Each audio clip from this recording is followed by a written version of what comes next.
Hello students, तो यहाँ पर हम एक और महत्वपूर्ण प्रश्न को देखेंगे और ये जो प्रश्न है हमारा कहाँ से है, बहुपद से।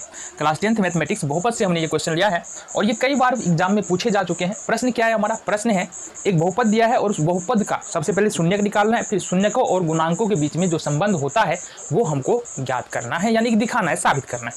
तो सबसे पहले तो समझ लो शून्यकों और गुणांक के बीच में संबंध होता क्या है। अगर हमारे पास एक बहुपद है ax² प्लस bx और प्लस में c, तो अगर इसका दो शून्यक अल्फा और बीटा है। शून्यक क्या होता है? शून्यक एक ऐसी संख्या होती है जो बहुपद के अंदर में यदि चर के जगह पे रख दे तो पूरे बहुपद का मान शून्य हो जाता है। ठीक है, तो अल्फा और बीटा अगर इस बहुपद का शून्यक है तो अल्फा प्लस बीटा बराबर होता है माइनस का b बट्टा a। माइनस का b बट्टा a मतलब ये वाला b ये वाला a, और अल्फा इंटू बीटा बराबर होता है c बट्टे a। तो यही हमको सबसे पहले तो बहुपद का शून्यक निकालना पड़ेगा जो अल्फा बीटा होता है वो, देन हमको अल्फा प्लस बीटा और अल्फा इंटू बीटा का मान यहाँ पर निकाल के दिखाना पड़ेगा। कैसे करेंगे जी? आ जाओ देखते हैं प्रश्न क्या हमारे पास। तो दिया बहुपद, जो बहुपद दिया है उसको लिखते हैं। ये हमारे पास है 4u² प्लस 8u, ये एक बहुपद दिया हुआ है। इसका शून्यक निकालना है। कैसे निकाल सकते हैं शून्यक? तो यहाँ पर सबसे पहले इसका फैक्टर करते हैं। कैसे? यहाँ से 4u कॉमन आ जाएगा। क्या आ जाएगा? 4u यहाँ से कॉमन आ जाएगा।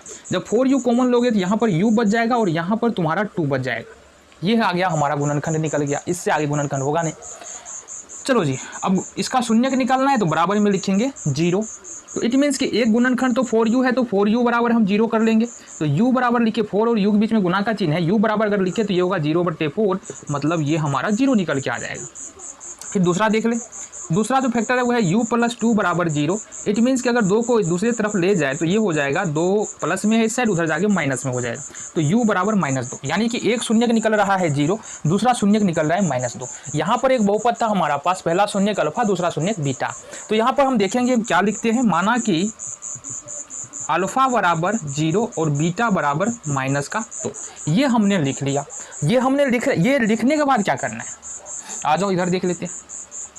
बहुपद 4u² प्लस 8u में, अच्छा देखो 4u² प्लस 8u और इसको लिख सकते हैं 0, क्योंकि 0 लिखने का कोई मतलब ही नहीं। 0 लिख दो, प्लस माइनस करके कोई दिक्कत नहीं। में a का मान बता दो कितना है, 4 हो जाएगा। u² का गुणांक 4। b का मान कितना है, 8 हो जाएगा। u का गुणांक 8 है। और c का मान बता दो कितना है, 0। तो a b और c भी हमको यहाँ से पता हो गया। अब करना क्या है जी? निकालो alpha plus beta. Alpha plus beta जो हमने शून्यक निकालना है ना, उसको जोड़ देना है। तो अल्फा का मान 0 है और बीटा का मान -2 है। जोड़ोगे कितना आएगा, -2। फिर हमको निकाल लेना है माइनस का b बट्टे में a। a क्या होता है हमारा? b होता है x का गुणांक और a होता है x² का गुणांक। तो हमने b निकाला है यहाँ पर 8, तो माइनस लगेगा यहाँ पर -8, और a का मान कितना हो जाएगा, 4 है तो 4 लगा लो। देखो यहाँ से a का मान 4 है, 4 दूनी 8, ये कितना निकला, -2। देखो अल्फा प्लस बीटा भी हमने निकाला, -2 निकला। अल्फा -b बट्टे a भी निकाला हमने, -2 निकला। इट मीन्स हम क्या लिख सकते हैं? अतः अल्फा प्लस बीटा बराबर -b बट्टे a बराबर -2। ये हो गया हमारा पहला भाग। यहाँ से एक संबंध यहाँ से हमारा साबित हो गया, प्रूव्ड हो गया। देन दूसरे संबंध में देखते हैं यहाँ पर, तथा अल्फा इंटू बीटा निकालना है हम। दूसरा जो संबंध होता है अल्फा इंटू बीटा। अल्फा हमारा है 0, जो हमने पहला शून्य का निकाला है, अल्फा बराबर 0, और बीटा बराबर है हमारा -2। 0 को माइनस प्लस कुछ भी है गुना कर दो तो ये कितना होगा, 0। देन ये c बट्टे a निकाल लेते हैं। c का मान क्या है? c का मान देखेंगे यहाँ पर ना 0 है। a का मान देखो 4 है। 0/4 करोगे कितना आएगा, 0।